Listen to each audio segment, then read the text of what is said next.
қазір андай бір өзінше блогер сымақ, коуч сымақтар көбейіп кетті ғой. Өткенде сондайдың біреуіне жолығып қалдым.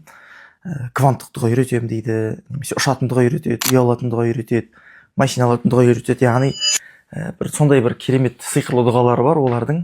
Соны айтқан бойда бір керемет жетістікке жетіп қаласың деген секілді. Соның кванттық дұға үйретемін деген адамға мен жазған. Маған беріңізші деп.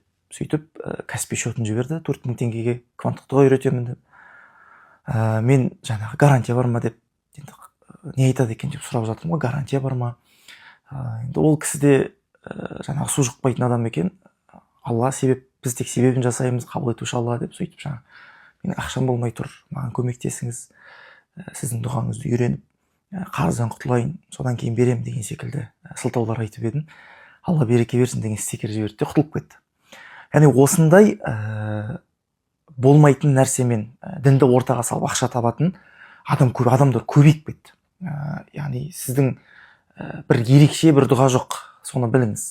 Егер де сондай бір керемет дұғалар болса, сіздерге ұстаздар, имамдар оны үйрететін еді. Оқып көлік алып алатын, ол дұғаны айтып ұшып кететін, ол дұғаны айтып судың бетінде жүгіріп жүретін деген секілді дұғалар болатын болса, тек қана сол дұғамен шешілетін болса, онда өмір әбден жеңіл болар еді. Мәселе одай емес. Сен дұғаны жасағаннан кейін жұмыс жасау керексің, әрекет ету керексің. Алма піс аузыма түс дегеннің кейпін киіп алуға болмайды.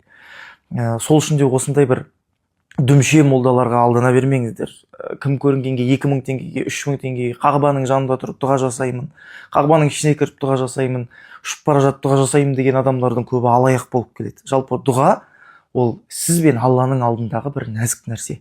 Сіздің тақуалығыңыз қандай деңгейде, дұғаңыздың да қабыл болуы соншалықты мүмкіндігі көбейеді. Яғни арнайы бір мына дұғаны айтып үй алып алам деген жалпы мүмкін емес нәрсе.